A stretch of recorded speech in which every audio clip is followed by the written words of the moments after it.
Welcome back, everyone, to the Connect Science webinar. We have another incredible week of speakers, kicking off with Jed Walchuk from Memorial Sloan Kettering Cancer Center, and then tomorrow, Tyler Jacks from the Koch Institute. On Thursday, Angelica Ammon, also from the Koch Institute, and then Friday, David Pellman from the Dana Farber Cancer Institute. I'm especially pleased to welcome my old friend Jed Walchuk, who has kindly agreed to give us a lecture on overcoming obstacles to response to checkpoint blockade immunotherapy. As I'm sure all of you know, Jed has been one of the absolute leaders in this field of checkpoint blockade, especially in the area of melanoma, but not exclusively. He is the Lloyd Old and Virginia and Daniel Ludwig Chair in Clinical Investigation and Chief of the Immuno-Oncology Service at Memorial Sloan Kettering Cancer Center. Just a couple of quick announcements. As always, you're welcome to post your questions to the Q&A tab, and Dr. Walchuk will address the ones, time permitting, that he can, and then have the opportunity to review the others afterward. I also just want to thank everyone for joining us. As always, if you have any comments about the seminar series or suggestions, please do contact us directly. And at that point, I will hand it over to you, Jed. Thanks again. Thanks a lot, David. I really appreciate the invitation, to participate in the Connect Science series. I think this is a great idea to try to keep us all energized and focused together as a community during this really challenging time. So I'm going to give you an update on some of our efforts to identify what the next steps are beyond checkpoint blockade. These are my disclosures in terms of consultants, research grants, and equity interest. I think an appropriate place to start is to remember that deep investigation into the mechanism underlying maintenance of immune homeostasis identified the CTLA-4 pathway as being important as a physiologic regulator of immune activation. As many of you no doubt are aware, CTLA-4 normally exists in intracellular location, and then once the T cell gets activated as a result of antigen recognition and co-stimulation, the CTLA-4 molecule here will actually translocate into this immune synapse, where it essentially outcompetes CD28 for binding to these co-stimulatory molecules and generates an inhibitory program into the T cell. Once this happens, the T cell begins to down-modulate its proliferation and activation.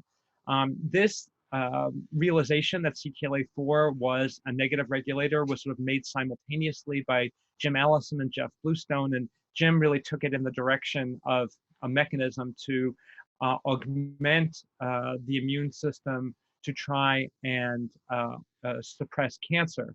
And in fact, it was work done by Arlene Sharp and Tak Mak in knockout mouse models that showed that lack of CTLA-4 led to a lethal phenotype in mice with robust T cell activation and proliferation in multiple organs, leading to death of the mice at 3 weeks of age. So wholesale loss of the pathway was incompatible with life.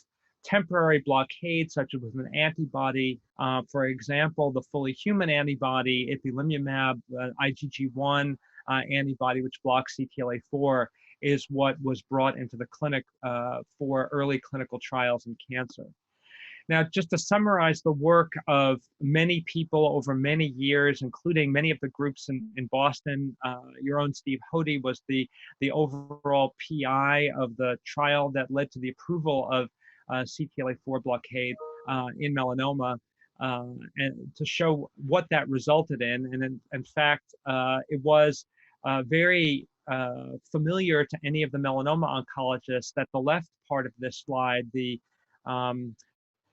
chemotherapy era usually resulted in maybe 3, maybe 4% of patients living more than 2 years.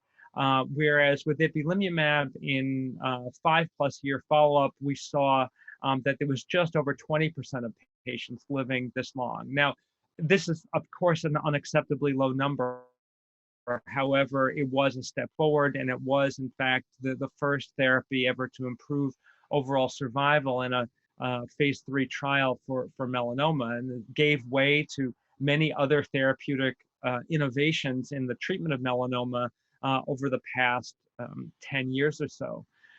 As many of you are no doubt aware, blockade of CTLA-4 and also PD-1, which was the next checkpoint to be studied, not only affects T cells that have a specificity for tumor, but also can affect T cells in the immune repertoire that are self-reactive. And this leads to the emergence of a pattern of inflammatory side effects termed immune-related adverse events, which many of our groups have become accustomed to treating, usually with corticosteroids or with the use of other interventions such as TNF blockade. And what is actually quite still a little bit mysterious is that the suppression of the immune response with the use of corticosteroids, or even sometimes second or third lines of immune suppression, while effective for dampening the immune response to the organs that are showing toxicity, in general does not have an effect on long-term survival. The reasons for this are still being elucidated. Our own group, in collaboration with Yoshi Nishikawa's group at the National Cancer Center in Tokyo, has actually shown that the timing of the initiation of steroids is critical. This is actually important because we have clinical data from patients with brain metastases who were unable to stop corticosteroids, showing, in fact, that steroids ongoing at the time of initiation of checkpoint blockade are an impediment to the efficacy of this intervention. So as we're all aware, the next step forward really in use of the immune system to treat cancer was the development and then approval of PD-1 pathway blocking drugs. And much of the science leading to this was actually done in Boston by Arlene Sharp and Gordon Freeman. So you're all very much aware of it there. And in fact, we now know that there are 6 approved antibodies in the US that block either the receptor or the ligand PD-L1. We're also aware that the inhibitory crosstalk between the dendritic cell, which normally expresses these PD ligands, and the T cell is one sort of microanatomic space where PD-1 pathway blockade can have activity. However, since tumor cells, through a process that has been termed adaptive resistance by Drew Pardoll and Suzanne Topalian, the tumor cell has expressed PD-L1 as well, that there can be activity of PD-1 pathway blockade in the tumor microenvironment as well. We're now learning more about other cell populations that are involved in the activity of PD-1 pathway blockade and the anti-tumor immune response. Certainly, we're familiar with the activity on T cells, where blocking the PD-1 receptor leads to a SHP2 dependent silencing of signaling from the T cell receptor, and therefore an enhancement of the T cell response. However, there's now recent data showing that myeloid cell populations may be playing an important role in this as well. So this is very much an evolving field. The first demonstration that CTLA-4 and PD-1 had unique pathways of activation of a T cell immune response was really from this data, first presented by Tony Ribas, published by Caroline Robert, using the PD-1 receptor blocking antibody pembrolizumab in patients with melanoma. Now, in this waterfall plot, the ipilimumab treated patients are in yellow. The ipilimumab naive patients are in blue. And the take-home message is that, yes, many patients do have disease control from pembrolizumab, but there's about an equal number of patients who demonstrate disease control despite having had disease refractory to CTLA-4 blockade, implying that even if CTLA-4 and PD-1 blockade converge on the T cell as the effector of the anti-tumor immune response, their paths to which that is achieved are very different. And it opens the door for considering the possibility that blockade of both of these pathways may yield additional activity. And this is just summarized in this next slide here, showing that the rationale for blocking CTLA-4 and PD-1, in this case for the phase 1 clinical trial, we led along with our colleagues from Yale, using ipilimumab to block CTLA-4, nivolumab to block PD-1, based upon these distinct potential sites of activation, as well as different regulatory pathways. So this eventually led to a phase 2 trial, which was led by Steve Hody, Checkmate 69, and then Checkmate 67, which many of our sites participated in. And Checkmate 67, the latest data from this was published about 6 months ago at 5 years of minimum follow-up. So this was a first-line study in patients with metastatic melanoma. Patients were randomized to receive the combination of ipilimumab and nivolumab alone, or ipilimumab alone. And the latest look at the data showed that, again, with 5 years of survival, the group that began treatment with the combination therapy of ipilimumab and nivolumab, still more than half of those patients were alive for 5 years or longer.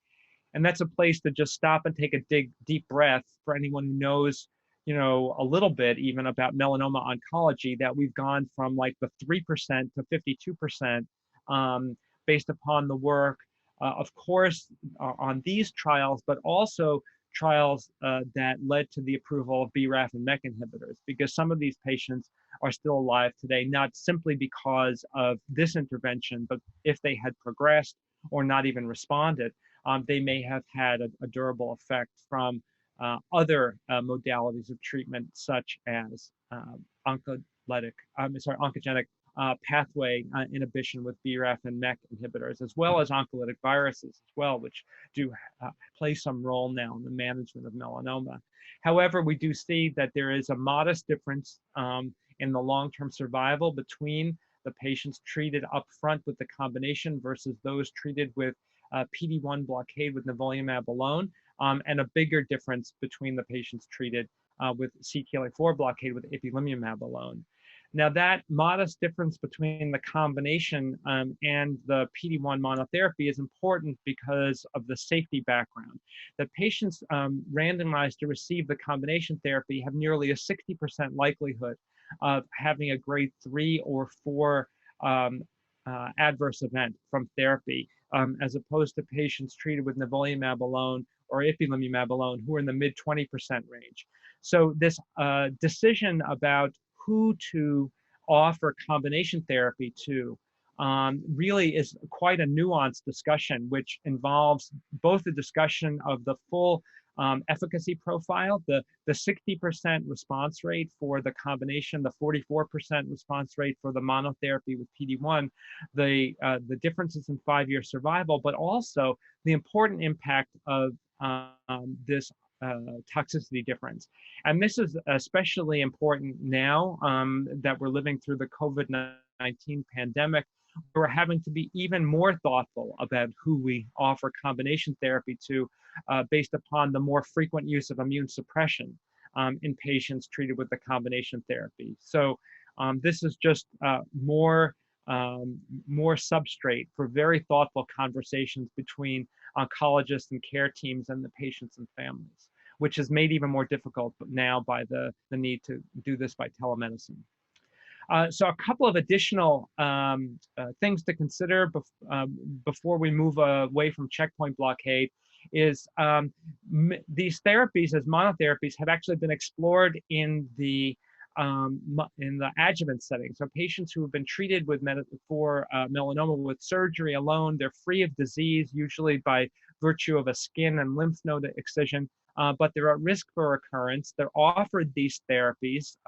In general, 50% of them will have the likelihood of being cured with surgery alone, the other half not, and they're being exposed to the toxicity of these agents without any possibility of benefit if they literally have no disease remaining that could go on to progress.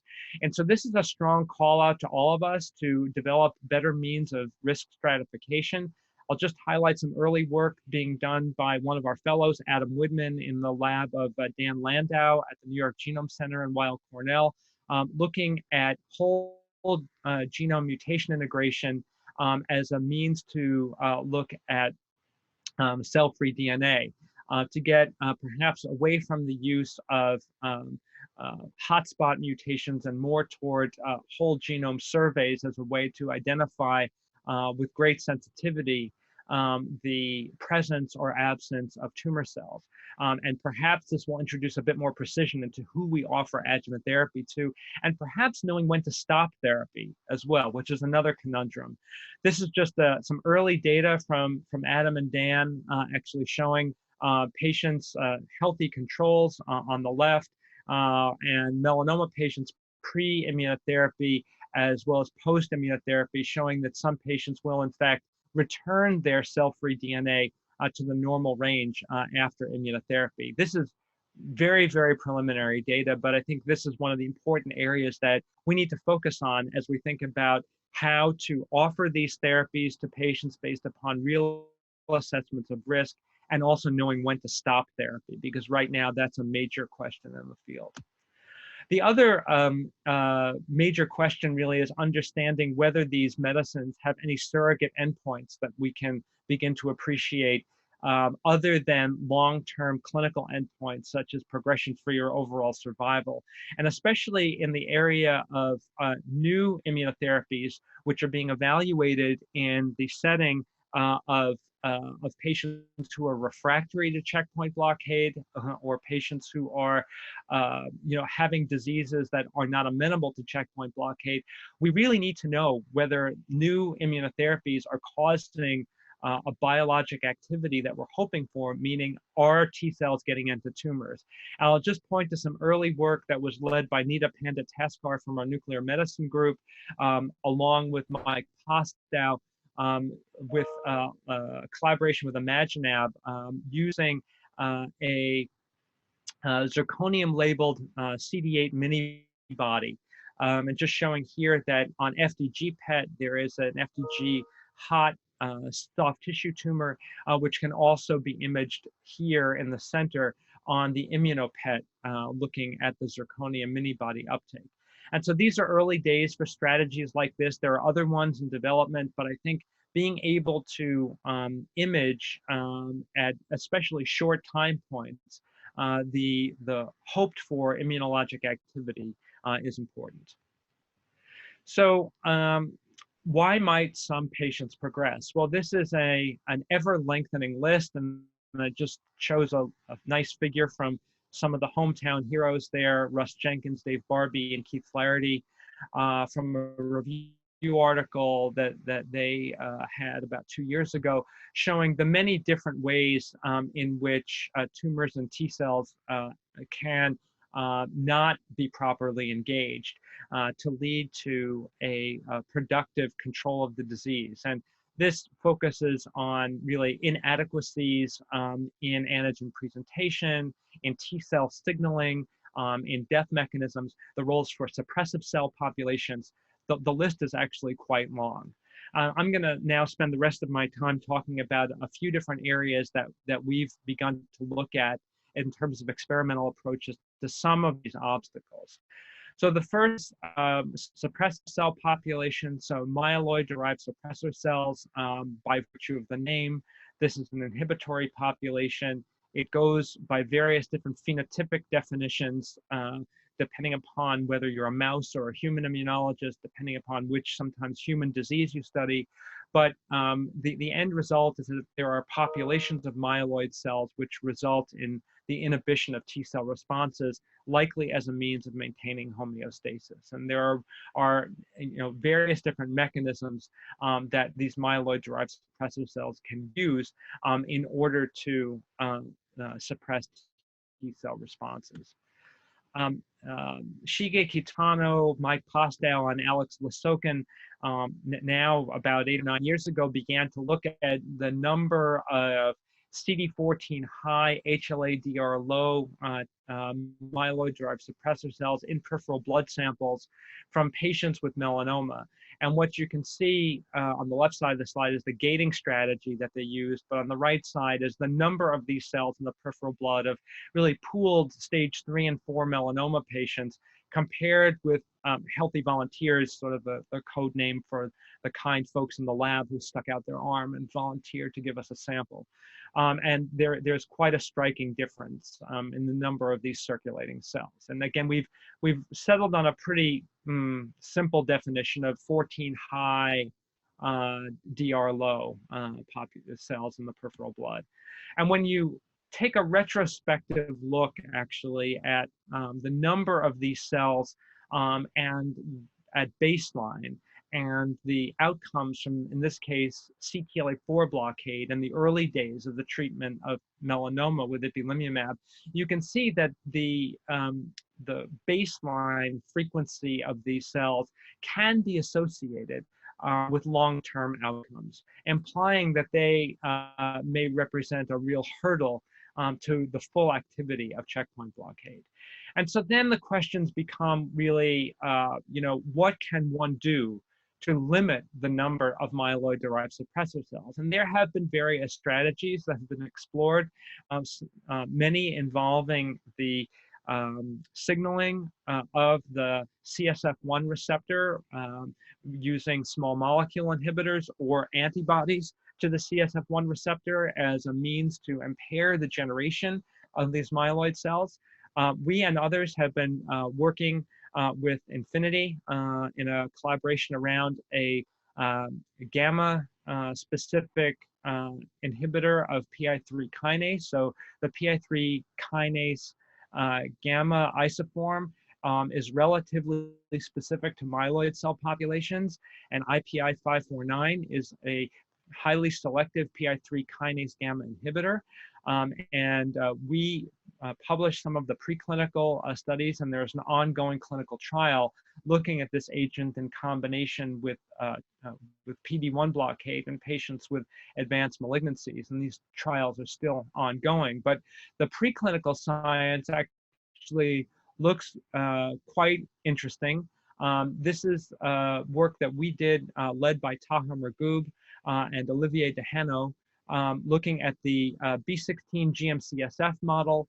And what you can see is that as a single agent, IPI 549 can in fact slow down B16 GM-CSF, but doesn't have any effect on wild-type B16 melanoma. And this is important because one would imagine that B16 that secretes autocrine GM-CSF attracts a more robust myeloid infiltrate. When we look at the activity of IPI 549 in murine models of checkpoint blockade resistance, this is the 4T1 mammary cancer model on the left. You can see that we can rescue a subset of mice with the triple combination of CTLA-4 and PD-1 blockade along with IPI 549, and then again in the B16 GM model. And we were able to correlate this with changes in the number of suppressive myeloid cells in these models. So again, this is an ongoing clinical trial, which we hope to see data from soon.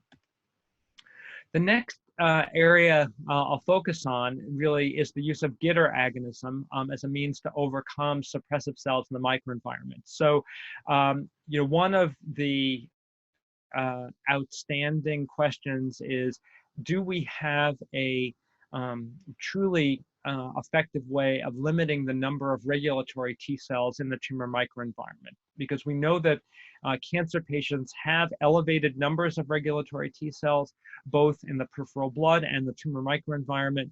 and therefore this represents a potential obstacle for activity of other immunotherapies.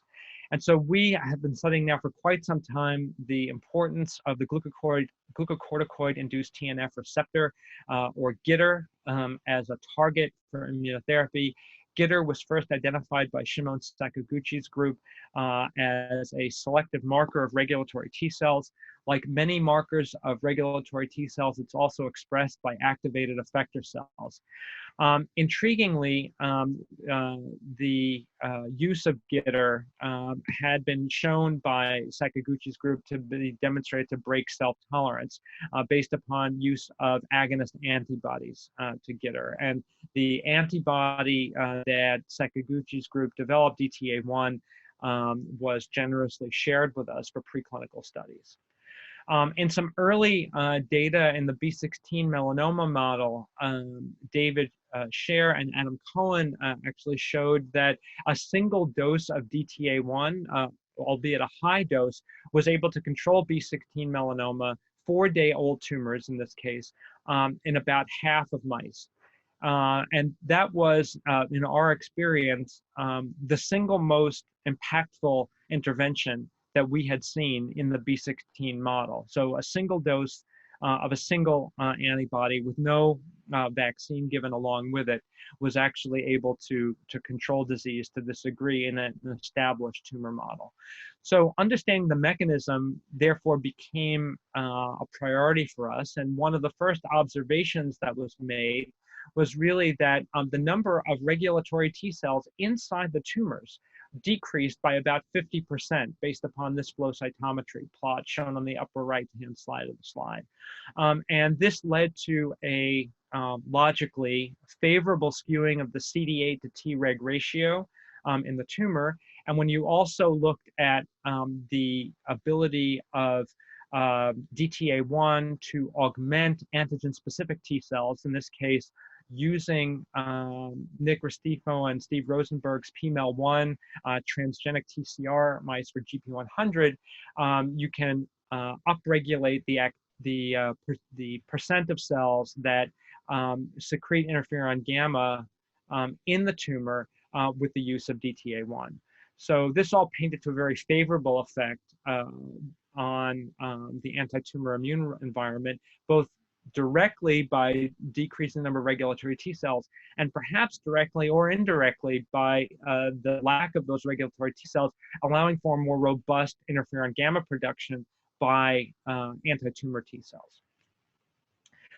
Well, we wanted to dig into this regulatory T cell observation a bit deeper, and so we were very grateful to have access to Sasha Rudensky's FOXP3 GFP transgenic fusion mice, and performed Treg transfer experiments, and actually showed that exposure of these transferred Tregs to DTA1 resulted in increased production of interferon gamma by Tregs and decreased production of interleukin-10.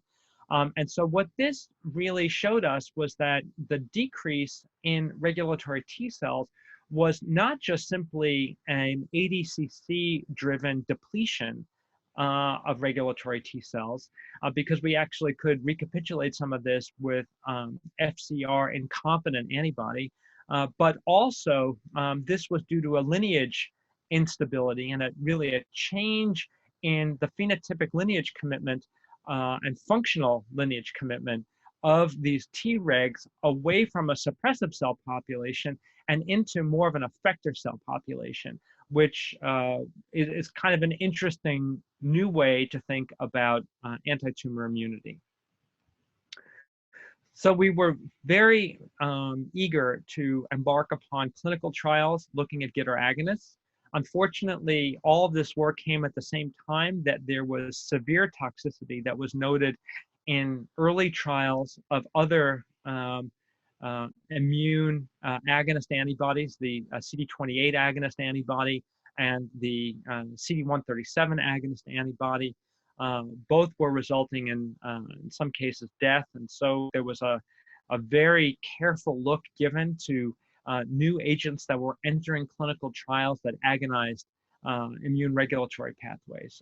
Eventually, we were able, alongside of the Cancer Research Institute, the Ludwig Institute, and at the time, the sponsor of this research, Tolerex, which had created an antibody, TRX518, which was an aglycosyl humanized agonist GITR antibody. TRX518 was aglycosyl, so any activity on Tregs would be as a result of this change in lineage commitment and not due to FC-dependent ADCC activity.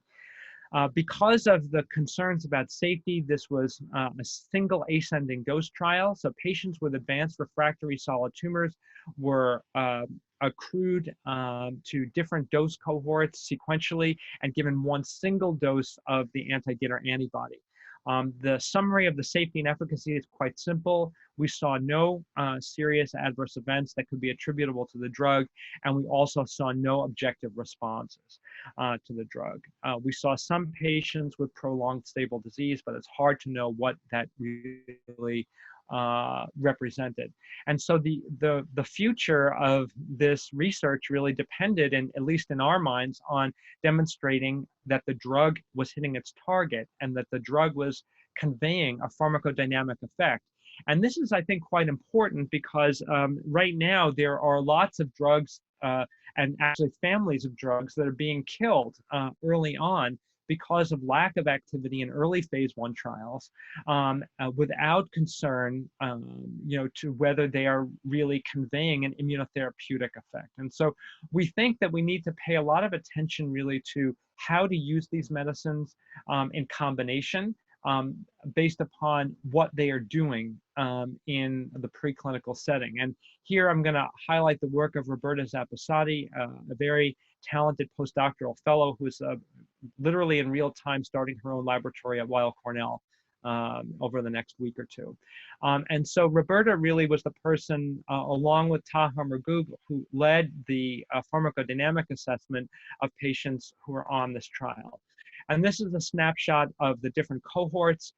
You can see a pretty broad selection of tumor types. The patients highlighted in gold were those who generously volunteered to provide paired tumor biopsies pre and post treatment, in addition to blood samples for us to analyze the changes in the immune microenvironment. This is a look across the peripheral blood subsets, showing really that the only subsets of circulating PBMC that changed were Tregs, and it was in fact the GITR positive Tregs that changed most significantly. And in fact, it's important to notice that the GITR positive Treg population was measured using an antibody that was not cross-blocked by the therapeutic antibody. When we looked in the tumors, we actually saw that the same patients who had a decrease in the peripheral blood, here shown on the left, you can see that the two patients symbolized in blue over time did not have a decrease in peripheral blood. Those patients did not have a decrease in the tumor, and these patients, non-blue, had a decrease in the blood, also had a decrease in the tumor. This is just showing you the flow cytometry, and this is showing one example of a patient using multiplex immune fluorescence with the FOXP3 positive cells decreasing by virtue of the limited number of purple cells in the post-treatment panel. So we had coordinate downregulation of Tregs in the blood and the tumor, but again, I emphasize that we did not see any objective responses. And we returned to the mouse models to hypothesize as to why. And in fact, when we look at B16 melanoma, as I showed you before, when we use a day 4 melanoma tumor, we can get good anti-tumor activity. But if we just let that tumor get a bit bigger to day 7, we have absolutely no activity of the same treatment compared to isotype control. And so we wondered if studying the mechanism underlying this difference between the day 4 and day 7 tumor might open up a window of understanding into what other therapeutic intervention might be necessary. And so the first hypothesis really was that, well, maybe these day 7 tumors did not have a decrease in the number of Tregs. That was not the answer. There was a significant decrease in the number of Tregs in the day 7 tumors as well as the day 4 tumors. So that was really not the answer.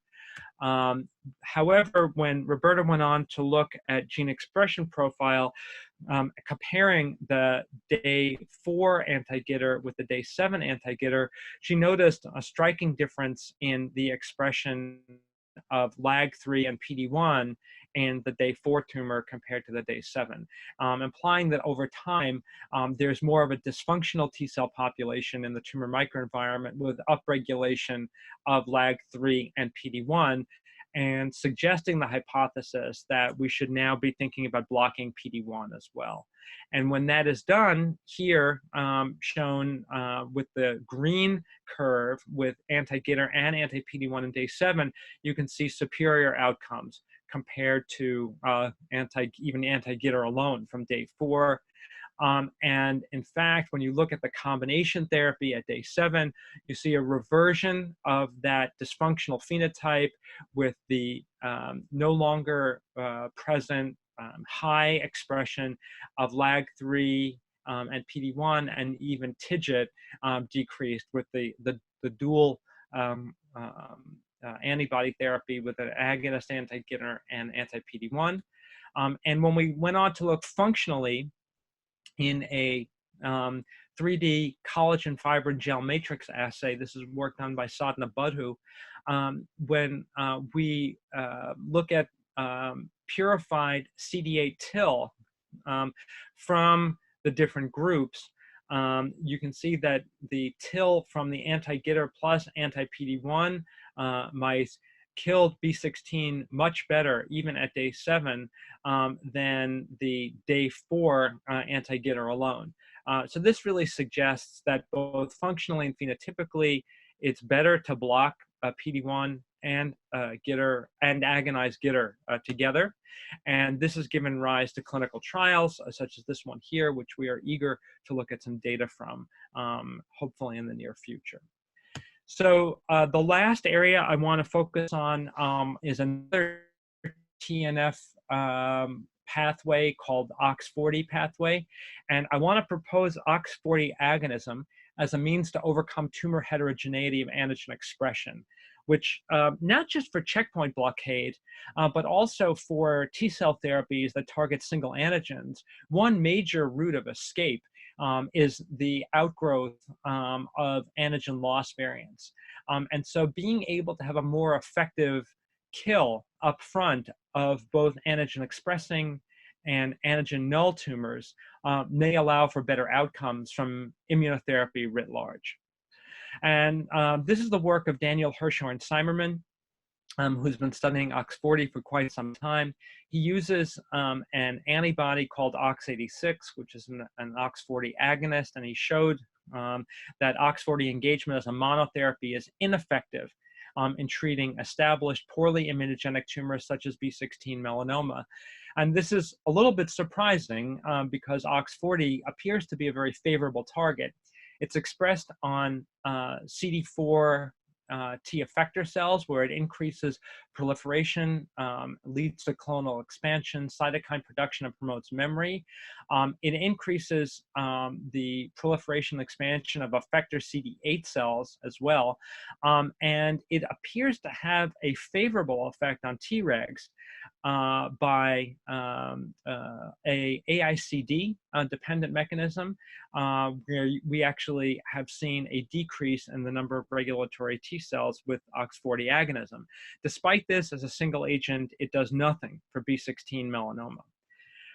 So with that as background, I want to just talk a little bit about what we've learned about melanoma heterogeneity. This is unpublished data of Daniel's alongside of Travis Holman, Yan-Yoon Lee, Aliyah Holland, and David Schroeder, looking at the expression of a prototypical melanoma differentiation antigen, TRP1 or TYRP1, also called GP75. It's one of the melanosomal membrane glycoproteins. It's present in many melanomas, but what you can see here is if you just look at the percent of TYRP1 positive and S100 positive cells over the entire population of S100 positive cells has a pretty broad spectrum of antigen expression within a given tumor.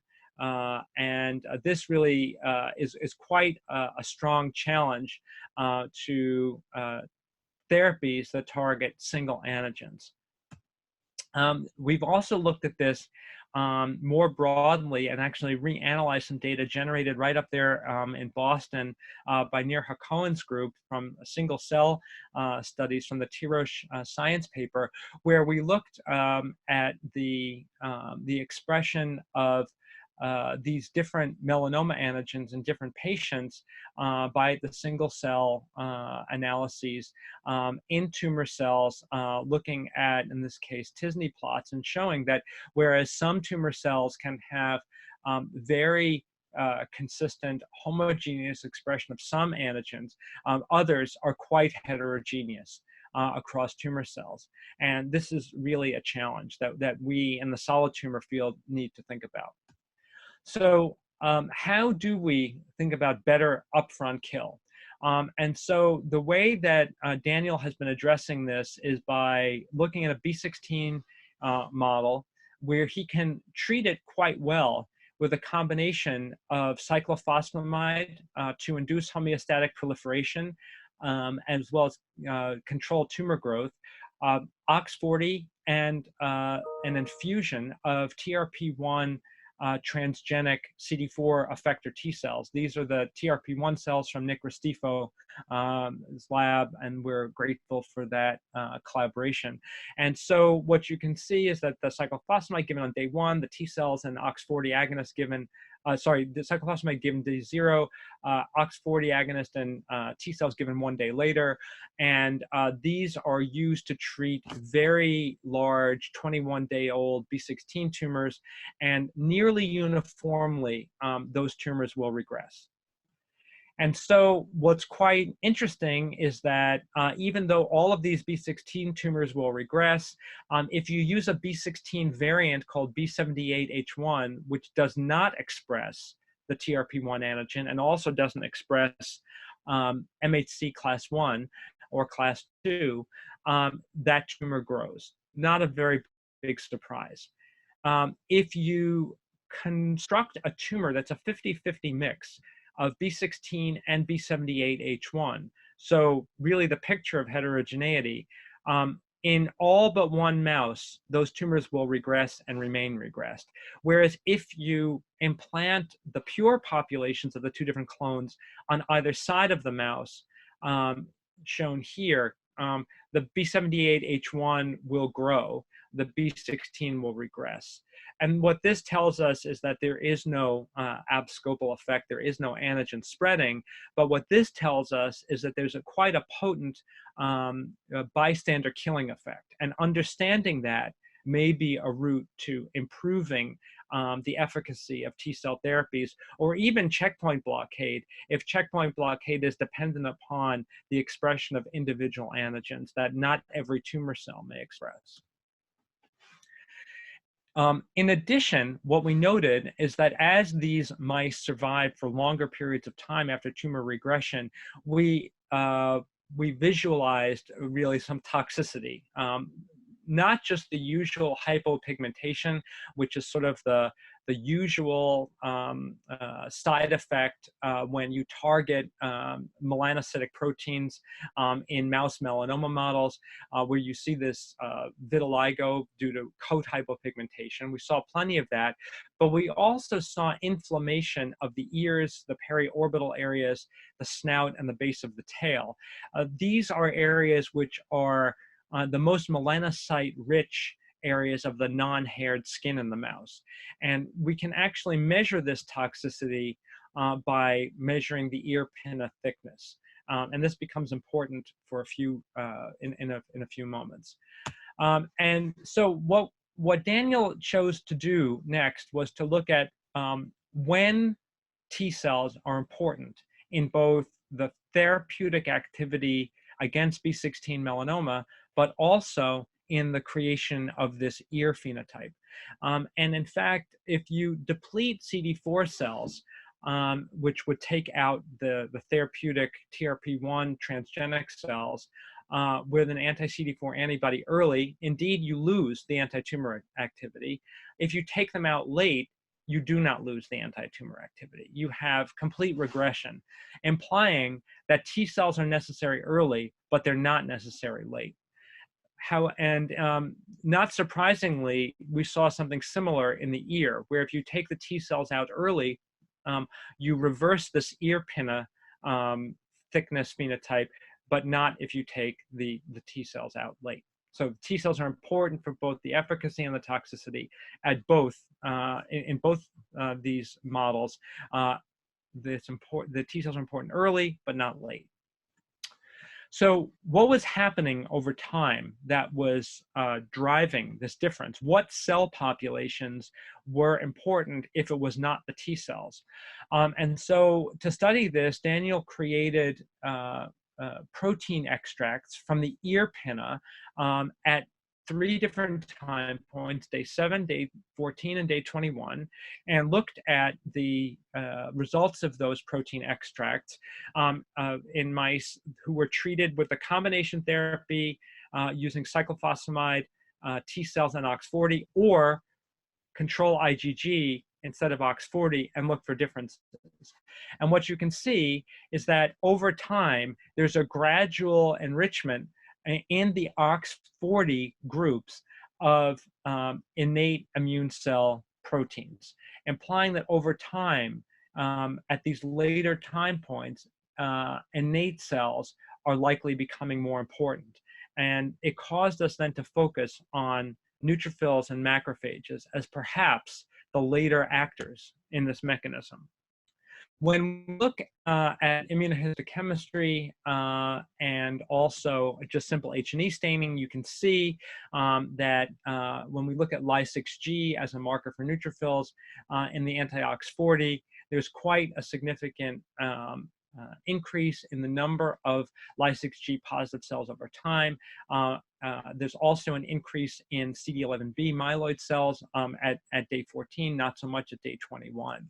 So this is really concordant with what the hypothesis was.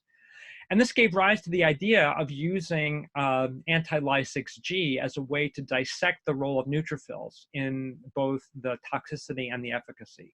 So if we just look at the ear thickness over here, we can see that if you use anti-Ly6G instead of isotype antibody, you can improve the ear thickness phenotype. However, if you use anti-Ly6G or isotype in the B16 melanoma, where all of the tumors express the target antigen, you do not lose the ability to control the tumor. So for B16, where you don't really need bystander killing activity, the neutrophils appear to be dispensable. However, when you go into this chimeric tumor model, where you've got the B16, B78, H1 mixture, and you include anti-Ly6G, you can see that as opposed to isotype antibody, where you've got just one escape, now virtually all the tumors are escaping, implying that you need neutrophils for at least some of this bystander killing activity to control the antigen loss variants. Now, how might neutrophils be participating in this? So we've created a model for this, really, that T cells under the influence of anti-OX40, and in data that I didn't have time to share with you, CTLA4 blockade does really the similar pattern of things, but not as dramatically as the OX40 agonist. This leads to inflammatory cytokine release, recruitment of innate immune cells such as neutrophils. Neutrophils may lead to both toxicity as well as additional bystander killing by virtue of their ability to secrete cytolytic granules, make enzymes such as myeloperoxidase, as well as creating things called neutrophil extracellular traps, or nets. We've learned to detect these nets, which represent extruded nucleic acid, through a collaboration with Michaela Egelblad from Cold Spring Harbor. And we've actually found nets in regressing tumors from both humans and mice treated with immunotherapy. We have found nets in samples of rashes, as well as colon biopsies from patients with immune-mediated colitis, and we have found nets in the ears of mice. So whether the nets are a marker of activated neutrophils or whether they are functionally actually doing the heavy lifting, I think is still a bit of an open question, but we do see the presence of net creating neutrophils in these different settings in both humans and mice. So I'm going to stop right there, leaving a little bit of time for questions.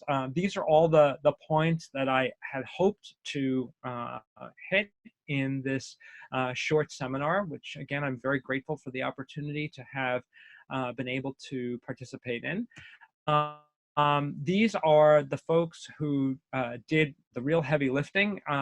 My friend and colleague, Taha Mergoob, who really leads the preclinical laboratory studies that I have shared with you. Roberta Zapasati, who really was responsible for the GITR agonist work. Daniel Hirschhorn, who was responsible for the OX40 work, along with Sadhna Budhu. My clinical colleagues, Maggie Callahan and Mike Postow, who really designed a lot of the CTLA-4 and PD-1 trials with me, and Nita Pandit-Taskar, who did the imaging studies, as well as the kind folks who helped to pay for our work. So I'm going to stop there and leave some time for questions. Thank you. Jed, thank you so much. That was really remarkable. It's hard to think of examples where therapeutics have so dramatically improved the outcomes as CTLA-4 and PD-1 blockade in melanoma, at least among metastatic solid tumors, probably going back to cisplatin for germ cell tumors. But why melanoma and renal cell and other? What are these immune cancers that also respond in some cases to interferon and IL-2? Have we gained any insights in that space? So I think that we've gained some insight. I mean, obviously, many people, both on the Boston, New York, every area, has participated in, the recognition that tumors with a higher mutation burden are more likely to respond. By virtue of the fact that they create more potential neoepitopes. I think that but that's just one feature, right, of tumors that respond to checkpoint blockade. I think there are viral antigen expressing tumors. There are tumors that have, epigenetic modifications and chromatin structural changes that lead to better immune infiltration. But David, it's a super important question that I think the list is still being made. Great. So then I guess the next question, to summarize a few people's questions, is now that we have so many new agents in this space going through trials, and you've shown so clearly that combinations can induce quite a bit of toxicity, how do you think about informed combinations? How do you prioritize them? How do you sequence them? Yeah, I mean, I think this is a bit of the cacophony of clinical trials that many of us are dealing with right now. I mean, I think for patients who have diseases where checkpoint blockade conveys a survival benefit, they are going to receive those therapies up front. I think when we begin to develop combination treatments, they really need to be mechanism driven. There needs to be a really good reason for, say, combining, PD-1 with agents, A, B, and C, because right now what we're seeing is that things are just being thrown together with sort of empiric assumptions that anti-PD-1, or PD-L1 is going to make everything better. But unless we have a firm rationale for doing so, and I think, unfortunately, until we can understand what is driving a given patient's immune microenvironment to be suppressive in a particular way, we're going to have a heck of a time really designing precision medicine type clinical trials for patients using immunotherapies. I think that we have a lot to learn from our colleagues who are doing targeted therapies where things are a bit more binary, but still very challenging. Mutation present or absent, but we really need to start thinking about how we are going to characterize the immune microenvironment into actionable nodes where we can then target them in a very selective way. A couple questions about OX40. One is OX40 is also expressed on neutrophils. So any evidence for direct effects on the neutrophils from agents that affect OX40, and second, long-term effects of OX40 agonists, either on memory T cells or any other insights. Yeah, so we're doing some of the preclinical studies right now. We actually have shown that in vitro, OX40 activated T cells can, through a non-contact dependent mechanism, lead to the activation of neutrophils. This is studies done using transwells. So you can, sort of enhance the activity of neutrophils through the interaction of OX40 with the T cell. Whether it's been a bit more tricky for us to show that there's a significant functional impact of the OX40 on the neutrophil itself, but there's at least an indirect one. In terms of long-term impacts, there is an induction of some memory, but I think we need to study this a bit more closely. And again, it's not OX40 by itself. That's the challenge. That the significant anti-tumor activity that we've seen in the animal models really is a result of this triple combination therapy. And so that then gets to the next question a number of people have posed about the animal models and the B16 model, its shortcomings, the time course of some of the things you described are very, very short. Is your sense, based on biopsies in humans or otherwise, that the model is really recapitulating what the effects are in humans? This is always an important question. And I think until we can even ask it in humans, all of this is going to remain supposition. So absolutely right that, we're trying to compress, several years of a patient's natural history with cancer into 2 weeks with B16. And, that's contrived, to say the least.